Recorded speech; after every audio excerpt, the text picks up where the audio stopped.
Hey, shalom, brothers and sisters. This week is on Vayikra, and it deals with if you was a sinner or if you did any wrong. It says if you sin and it be known, you're supposed to make a sacrifice or an atonement on behalf of your sin, depending on what it was. But the key point here is it says if you sin and it be known. But how something can be known to you if you're not willing to listen. And this is why this week in the Torah, it deals with accountability. Accountability make you responsible for the things you've done wrong. I tell people this. There's a difference between an accident and negligence. An accident is something you can't control. Negligence is something that you can control. You just wasn't paying attention. And a lot of things people do in life is based off of negligence when it's wrong. Because we as people, we know how to ignore red flags. We know how to be delusional, which means detached from reality. When it's something we really want or something we want to do, we know how to avoid all the signs that says don't do it. We like to develop a syndrome called the don't tell me nothing. See, we develop them syndromes because it's like a defense mechanism. So when you have that type of mentality, a person will not want to tell you nothing because they fear how you're going to react to it. So that defense mechanism creates a problem because now people are more frightened of how you're going to take it. I give you an example. I spoke with an Israelite sister, and I said to her just recently, you're not supposed to be dealing with a non-believing man. This man is not an Israelite. You're not supposed to be dealing with him. Vice versa. A man not supposed to be dealing with a non-believing woman. But we're dealing with you right now. You shouldn't be dealing with a non-believing man. She said, show me in the Torah where it says that, and I went to show her, and she shut the conversation down. It's like the ostrich effect. And most people have the ostrich effect. And an ostrich, if it's being chased, it would literally stick his head in a hole while it's running from his predator. The ostrich thinking, if I shove my head in the hole and I don't see my problem or my predator, the problems go away. No, problems don't go away because you don't think about it. Your problems don't go away because you avoid it. And this is what a lot of people do. Avoidance don't mean your problems go away. Avoidance meaning you're just not ready to deal with it. But the problems don't go away. And this is all part of our defense mechanism. Don't tell me nothing. Leave me alone. People know you're an attitude-bound person, so they won't say nothing. But that don't change nothing because you're never going to take accountability. That's called the effect heuristic. The effect heuristic is when you depend on your emotions to tell you if something is good or bad. Why that's important? Because a lot of people, I try to explain this to most people.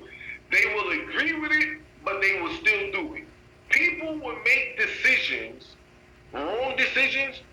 They will make it based on their emotions rather than their intellect. Most people, the decisions they make in life is based off their emotions versus their intellect. Your emotions tell you to be with this woman because you're horny, you're lonely, and you're desperate. Your intelligence will tell you this woman is no good, but you will still go with your emotions. And this is what I always express to people. There's always going to be a battle. I've told this to women many years. You knew that man was no good.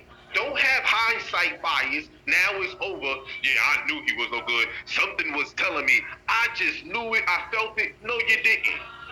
This is the problem. Don't have hindsight bias. Now that it's over, now you know it. No. This is the issues that we have in life. That's the effect heuristic because we choose to make our decisions based off our emotions. Your emotions tell you if something good or bad, not the intellect. People don't use the Torah to tell them if something is good or bad. I'm being honest, I'm an Israelite. Israelites would make a decision based off their emotions and then ask for forgiveness. Knowing that intellectually you know this is wrong, but you will still do it because of what your emotion says. This is the other part of the effect heuristic is that the tendencies to make poor decisions and ignore the odds in favor of your gut feelings. And I tell people that your gut feelings will tell you one thing, but your emotions will tell you another. And your poor decisions is based off of emotions. And I express this to people who I be teaching in the female class, and I tell them, don't be afraid to ask the questions because of the answer. And a lot of people do that. I don't want to ask the question because I'm afraid of the answer. You can't run from the answer.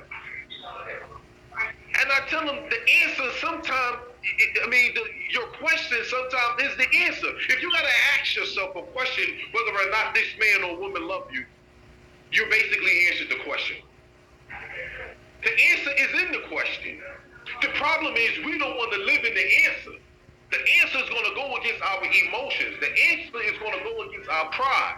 So we do once again, the avoidance. This is what the scripture says in this Torah.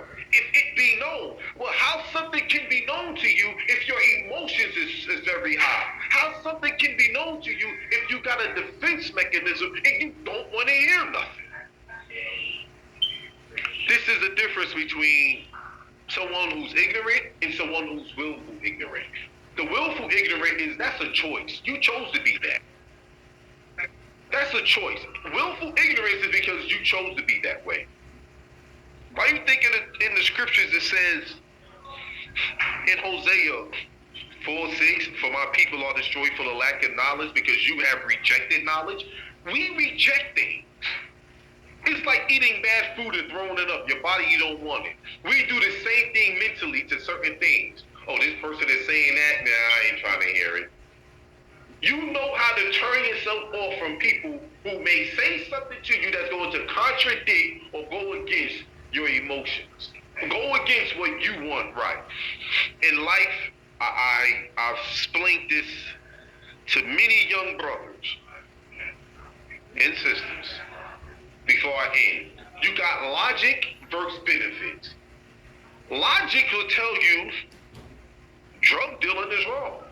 Smoking cigarettes is wrong. Certain relationships is wrong. But the benefits tells you, well, if you a drug dealer, that's how you paying your bills. Logic, you can look at the logics and tell yourself, selling drugs is wrong.